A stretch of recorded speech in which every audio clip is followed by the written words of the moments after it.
बेसन के Laddu.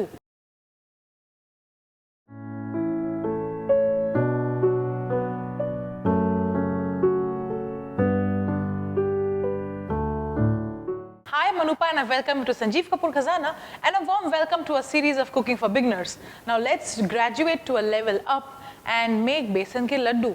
It's a little tricky recipe but a very simple recipe, and if you're a beginner, I'm sure you would definitely want to know how to make besan ke laddu. It is an awesome recipe, best for all occasions, all festivals, and if you know how to make it right, you will be really proud of yourself. So we'll quickly see what all ingredients we need to make besan ke laddu. We need besan. Now this besan that I'm using is a little rough. So whenever that you have to go and make besan ke laddu, you have to tell your shopkeeper that you need the rough quality of besan, which is gram flour, little coarse. That's what we need to make besan ke laddu. Then we need powdered sugar, pure ghee, cashews, almonds, and green cardamom powder. Once you have all these ingredients in place, this will not take too long. Yes, what will take time is the roasting procedure of besan, that is gram flour and pure ghee, but that needs to be done because if you don't roast the gram flour well, your ladoos will not come out good. And the entire trick or the entire process is all about roasting the gram flour well, and that needs to be done exactly the way I'm showing it to you now. What we'll do first is we'll take a bowl of pure ghee.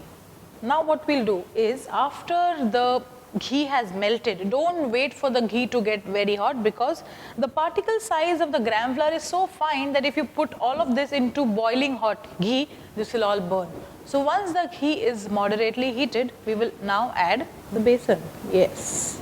And now is the actual thing. You have to keep on mixing this. Right now it will all absorb the ghee, and as and how the besan starts getting roasted, you will see that firstly it changes color, and secondly the entire house starts smelling. You get that aroma of roasted besan and pure ghee. So that's exactly when you know that okay, fine, your besan is well roasted. I remember while I was a child, my grandmother and my mother would make besan ke laddus during Diwali, and after about 20 minutes of roasting, she would come and ask me. I would be sitting outside somewhere, are you smelling besan?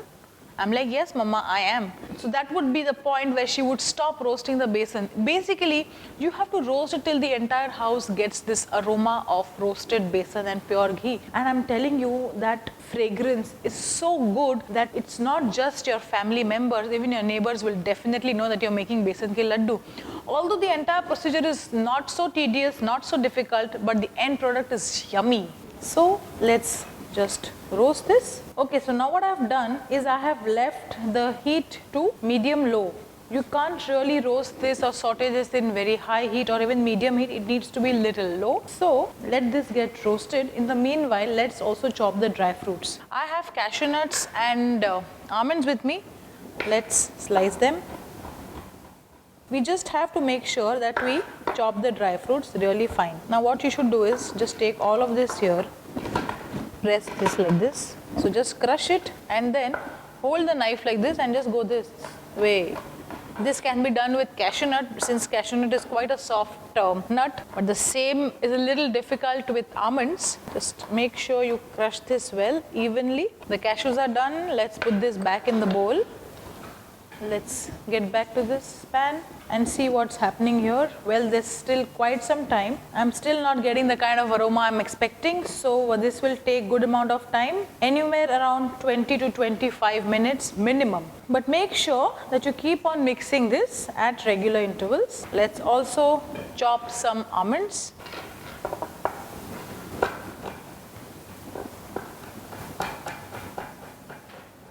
This also as fine as possible. Or what you could do is you can actually roast them on a tawa and then just coarsely grind it in the mixie. That also can be done, whatever is convenient to you. Since roasting of besan takes quite some time, I thought while it is getting roasted, I can just do the chopping of my nuts, which is why I'm chopping it this way. But if you are comfortable doing it in the mixie, you could also do that. Okay, so after you've chopped the almonds, let's get this out also in the same bowl as the cashew nuts, since they both have to be added in together. Let's have a look at the besan here. See, What happens initially after you add the besan to the ghee, the besan first absorbs all the ghee and it goes quite thick. But eventually once you start roasting it, you'll see this, it actually starts leaving the ghee. But it's still not the way it should be. This will also take another 10 more minutes. But you have to keep on mixing this. You'll gradually see a color change in the besan. When we added it was quite white. Now you see it has gone lightly brown. But for besan ka laddu, this has to get roasted even more. So what we'll do now is we'll add the dry fruits in this, and we'll also add the cardamom powder. Dry fruits we are adding in so that it gets roasted along with the besan and the pure ghee. Green cardamom powder gives good flavor. If you like nutmeg, you could also add nutmeg powder to this, but that's it, either nutmeg or green cardamom. Nothing more than that. Now again we have to roast this. What you can do is just spread this in the pan like this. After 5 minutes, mix it again spread it. So that way probably it will work a little faster. But haste makes waste. So don't hurry up this process. This is going to take at least 25 minutes for the entire roasting to be done.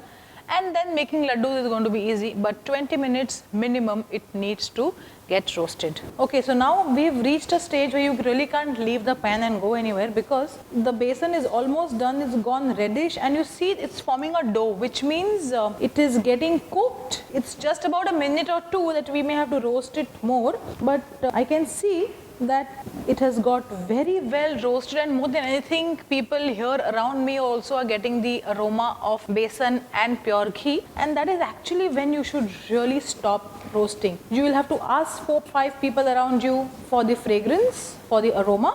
Okay, so this is done. Even if I roast it for a little longer time, it will go dark brown. I need to stop it at this stage. What we are going to do now is we are going to put it in a plate so that mixing in the powdered sugar becomes easier. We won't wait for this to come to room temperature, but we will have to wait for this to cool down and then we will mix in the powdered sugar. So after 15 minutes of resting, it's time to add powdered sugar. The powdered sugar that I am using is again super fine sugar. So we'll just mix this in. And now this entire mixture has to be mixed. In case if the besan mixture is still hot, just lightly do this, or I am going to use my hand to mix this because that's the way it's done, and it's quite easier to do it that way. Just that you have to be a little careful because the besan mixture is still quite hot. Or what we can do is we can also use a fork. Use a fork and just get all the mixture in the center like this and then mix it up. Still quite hot, so I'll still have to use a spoon. But even better would be to put all of this in a bowl so that the mixing becomes easier. So after you have put everything in a bowl, mixing will become easier. Just mix this well. Even if something falls on the chopping board, just pick it up, put it back in the bowl. Yeah, so now it's quite manageable. We'll still have to mix it a little more. Once all the powdered sugar has got mixed well with this gram flour, then we'll start shaping the laddus. Powdered sugar may have some lumps, so you may have to break that. So for which you have to first mix it up well like this. Looking at it right now, it looks quite difficult whether we'll be able to shape them into laddus or no. But this is exactly how it is. You have to shape them right now. Just take a mixture in your hand like this and start shaping them. Nice tight laddus. And place this on the plate. Very simple. Let's make some more. Take equal fillings in both your and just press it together like this. Once it's quite a firm ball, then just roll it on your palm like this. This is simple. You can make big laddus, you can make small laddus. If you have more kids at home, make small laddus because kids will not be able to finish a big laddu, and they will also fancy if you give them small laddus to eat. And if you think that you don't really need to eat a full laddu, you can make small ones at home so that the feel-good feeling that you would get by eating a besan ka laddu, and at the same time you will also not feel too guilty that you've eaten a big laddu. So here it is. Besan ke laddu is ready. Make this recipe just the way I have made it and you'll be very proud of yourself. Give this to everybody in your family and your neighbors and you'll have a lot of pats on your back.